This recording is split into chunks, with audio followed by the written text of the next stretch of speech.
अथ चतुर्थ कला प्रारंभ। मैं पंचकोशातीत हूँ. या चौथ्या कलेमध्ये मी पंचकोशातीत कसा आहे याचा विचार केलेला आहे. ते पंचकोशातीत आहे. कविता मनहर छंद. पंचकोशातीतमय हूँ, अन्न प्राण मनोमय विज्ञान आनंदमय पंचकोश नात्मा. पंचकोशातीतमय हूँ, मैं पंचकोशातीत हूँ, मी पंचकोशातीत आहे. पंचकोशाचे नाव काय हो?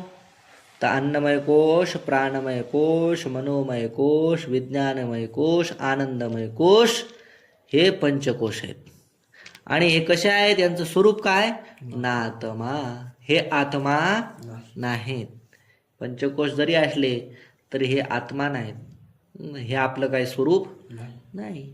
हे दृश्य आहेत. काय? दृश्य. स्थूल देह, अन्नमय कोश, लिंग देह, प्राण मन रु विज्ञान तीन कोश कहे मात्मा. स्थूल देह अन्नमय. अन्नमय जो कोश असतो त्यालाच काय म्हणायचं? स्थूल देह. म्हणजे स्थूल देह आणि अन्नमय कोश एकच. पुन्हा कोश, अन्नमय कोश. लिंग देह, प्राण मन रु विज्ञान तीन कोश कहे मात्मा. स्थूल देह झाला. आता लिंग देह. लिंग देह म्हणजे सूक्ष्म देह. सूक्ष्म देह म्हणजे सूक्ष्म देहामध्ये कोण कोण येणार? प्राणमय कोश, मनोमय कोश, विज्ञानमय कोश हे तीन कोश येणार. आणि हे कसे आहेत? मात्मा. मात्मा म्हणजे आत्मा. आत्मा नाहीत. हे तीन सुद्धा आत्मा नाहीत. हे तीन कसे आहेत? लिंग देह स्वरूप आहेत. कोण कोण? मनोमय कोश, प्राणमय कोश आणि विज्ञानमय कोश. कारण आनंदमय कोश. जो कारण देह आहे तो आनंदमय कोश आहे असं समजावं. आनंदमय कोश. हे कारज जड. हा आनंदमय कोश सुद्धा कसा आहे? कारज म्हणजे कार्य असून कसा आहे? जड आहे. कारज. 63 नंबर काय टिप्पणी? पंचकोश. हा कारज म्हणजे पंचकोश. हे 5 जे कोश आहेत की नाही ते कसे आहेत? कार्य आहेत आणि जड आहेत. हे 5 कोश कसे आहेत? कारज. 5 पंचकोश. तर 3 देह 5 कोश. 5 कोश कशामध्ये घातले? 3 देहात घातले. अन्नमय कोश हाच काय? स्थूल देह आहे. प्राणमय, मनोमय, विज्ञानमय हाच काय? लिंग देह आहे. आनंदमय कोश म्हणजेच काय? कारण देह आहे. आणि तिघ कसे आहेत? जड आहेत. कसे आहेत? जड आहेत आणि कारण आहे, कार्य आहे. जे कार्य असतं ते कसं असतं सांगतात? विकारी, विनाशी, व्यभिचारी ही अनात्मा. जे कार्य असतं ते कसं असतं? विकारी असतं, विनाशी असतं, व्यभिचारी असतं आणि अनात्मा असतं. कसं असतं ते? अनात्मा म्हणजे स्वरूप आपलं स्वरूप नसतं. व्यभिचारी म्हणजे कुठं असतं, कुठं नसतं. विनाशी म्हणजे विनाश पावणारं असतं. विकारी म्हणजे विकार पावणारं असतं. बरं, हे सगळे अनात्मा आहे. तर मग आत्मा कोण आहे? तर आत्मा अज, चित्त, अविकारी, नित्य, व्यभिचारहीन, पीतांबर अनुभव करता मय आत्मा. आत्मा कोण आहे? मी आत्मा आहे. मी आत्मा कसा आहे? अज आहे. जे अज असतं आणि आपलं स्वरूप असतं त्याला म्हणायचं आत्मा. बर, जे चित, जे आपलं स्वरूप असतं आणि ज्ञान स्वरूप असतं आणि पुन्हा अज असतं त्याला काय म्हणायचं? आत्मा. पुन्हा जे मी असतो त्याच्यानंतर अजही असतो, त्याच्यानंतर ज्ञानस्वरूपही असतो आणि अविकारी असतो त्याला म्हणायचं आत्मा.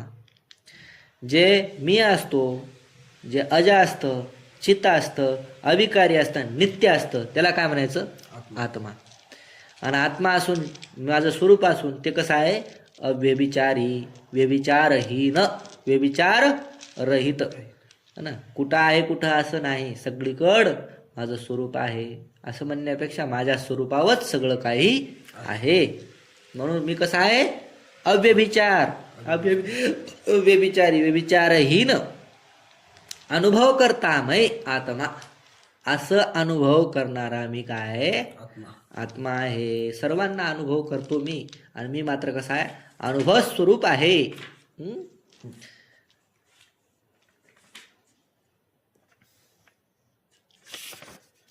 माझ्यामुळं सगळ्याला जाणलं जातं, मी सगळ्यांना जाणतो है ना.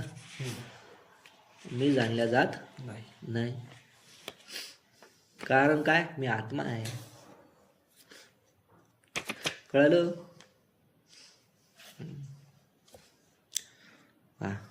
प्रश्न 81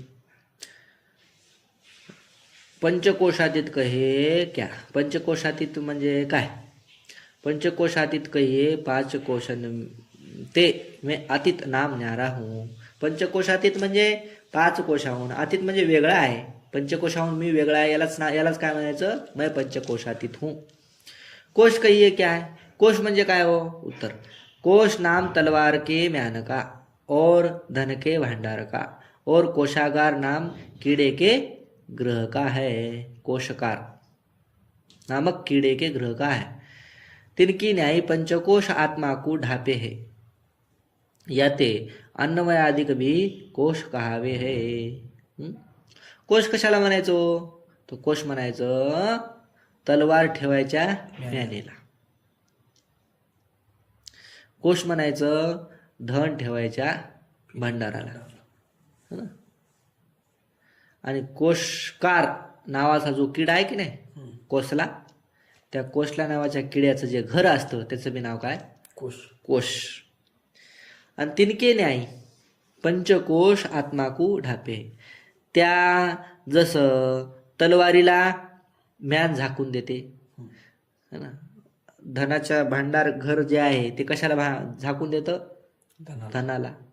आणि कोशकार किड्याला कोण झाकतं कोशला आहे की नाही वेस्टर्न ते.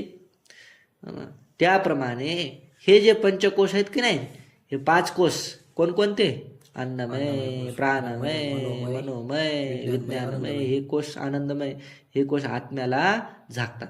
ढापे म्हणजे झाकतात. या ते अन्नमय अधिक बी कोश कहावे. म्हणून अन्नमय अधिक सुद्धा काय सांगितलेलं इथं कोशच म्हटलेला आहे. पंचकोश के नाम क्या है. 5 कोशाचे नाव काय तो. तर 5 कोशाचे नाव अन्नमय कोश प्राणमय कोश मनोमय कोश विज्ञानमय कोश और आनंदमय कोश. ये 5 कोश के नाम है. हे 5 कोशांचे नाव अन्नमय प्राणमय कोश मनोमय कोश विज्ञानमय कोश आनंदमय कोश 5 कोशाचे नाव. कळालं. चालूच राहते रेकॉर्डिंग बंद होत नसते ना. किती मिनिट झाले. अन्नमय कोश तो क्या है. अन्नमय कोश कशाला म्हणायचं सांगतात. माता पिताने खाया जो अन्न तिसते भया जो रजवीर्य तिसकरी जो माता के उदर विषय उत्पन्न होता है. फेरी जन्म के अनंतर शिरादि का अन्न करके जो वृद्धि को पावता है. फेरी मरण के अनंतर अन्नमय पृथ्वी विषय लीन होता है. ऐसा जो स्थूल देह स्व अन्नमय कोश है. अन्नमय कोशाचा विचार करतात. अन्नमय कोशाला कशाला अन्नमय कोश म्हणायचो. आई वडिलांना खाल्लेलं अन्न है ना. त्यापासून उत्पन्न होतो रज आणि वीर्य है ना. आईच्या पोटामध्ये रज निर्माण होतं. वीर्य वडील आहेत त्यांचं काय असतं वीर्य. आणि तिसकरी जो माता के उदर विषय आणि त्या दोघांच्या रज आणि वीर्यापासून मातेच्या पोटामध्ये कोण उत्पन्न होतं. जो उत्पन्न होतो देह समजा. आणि फेर जन्म के अनंतर पुन्हा त्याचा काय होतो जन्माच्या नंतर शिराधिक अन्न करके जो वृद्धी को पावता. दूध वगैरे अन्न खाऊन तो काय होतो वाढतो. कोण अन्नमय कोश. आणि फेरी मरण के अनंतर आणि मेल्यानंतर पुन्हा अन्नमय पृथ्वी विषय. अन्नमय नावाची ही जी पृथ्वी कशी अन्नमयच आहे की नाही अन्न याच्यातूनच उत्पन्न होत असल्यामुळे अन्नमय पृथ्वी. अन्नमय पृथ्वीमध्येच लीन होतो कोण? हा अन्नमय कोश. ऐसा जो स्थूल देह, असा जो स्थूल देह, त्या स्थूल देहाचं नावच काय आहे? अन्नमय कोश. अन्नमय कोश कैसा है? अन्नमय कोश कसा आहे? सुख दुःख के अनुभव रूप भोग का स्थान. अन्नमय कोश कसा आहे? सुख दुःखाचा अनुभव घेणार, अनुभव रूप जे भोग आहेत की नाही, सुख दुःख जे अनुभव रूप भोग आहेत त्यांचं स्थान आहे. म्हणजे राहणार, सुख दुःख इथंच राहतात.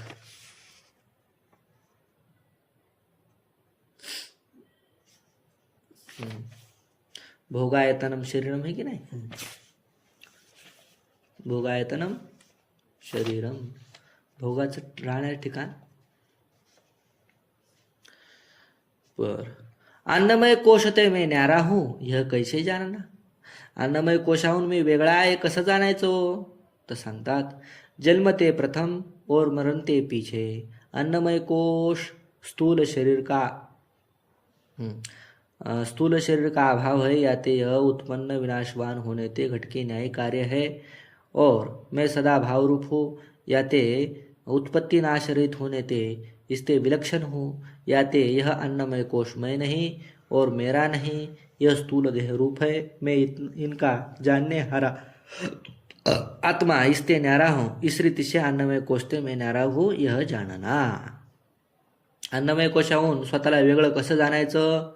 तर जन्मते प्रथम, जन्माच्या अगोदर आणि मरणानंतर अन्नमय कोश म्हणजेच स्थूल देहाचा अभाव आहे, है ना. जन्माच्या अगोदर स्थूल देहाचा अभाव आहे, मरणानंतरही स्थूल देहाचा अभाव आहे. जन्माच्या अगोदर स्थूल देह आहे का? नाही. मरणानंतर स्थूल देह आहे का? या ते यह उत्पत्ती विनाशवान. म्हणून हा स्थूल देह कसा आहे? उत्पत्ती आणि नाशावाला आहे. उत्पत्ती नाश होत असतो याच्या, म्हणून हे कसं आहे? घटकी न्याय कार्य, घटाप्रमाणे. घट कसं आहे? कार्य आहे की नाही? घट उत्पन्न होतो आणि घट नष्ट होतो. तसं स्थूल देह उत्पन्न होतो आणि स्थूल देह नष्ट होतो. अर्थात स्थूल देह कार्य आहे. कार्य काय? कार्य. और मैं सदा भावरूप हूं. मी कसा आहे? सदा भावरूप आहे. मी सदा नेहमी राहणार आहे. मी माझा कधीच अभाव नव्हतो. या ते उत्पत्ती विनाश रहित होणे ते इसते विलक्षण हो. मी उत्पत्ती आणि विनाशाहून रहित आहे. म्हणून ह्या अन्नमय कोशाहून मी कसा आहे? वेगळा आहे. या ते अन्नमय कोश मैं नाही. म्हणून हा अन्नमय कोश मी नाही आणि हा माझा नाही, मेरा नाही. हे स्थूल देह रूप आहे. हा अन्नमय कोश कसा आहे? स्थूल देह रूप आहे. स्थूल देह आहे. मैं इनका जानने हारा, मी या स्थूल देहाला जाणणारा आत्मा इसते न्यारा हूं. स्थूल देहाला जाणारा मी आत्मा याच्याहून वेगळा आहे. इस रीतीचे अन्नमय कोश ते मैं न्यारा हूं यह जानना. अशा पद्धतीनं अन्नमय कोशाहून मी वेगळा आहे असं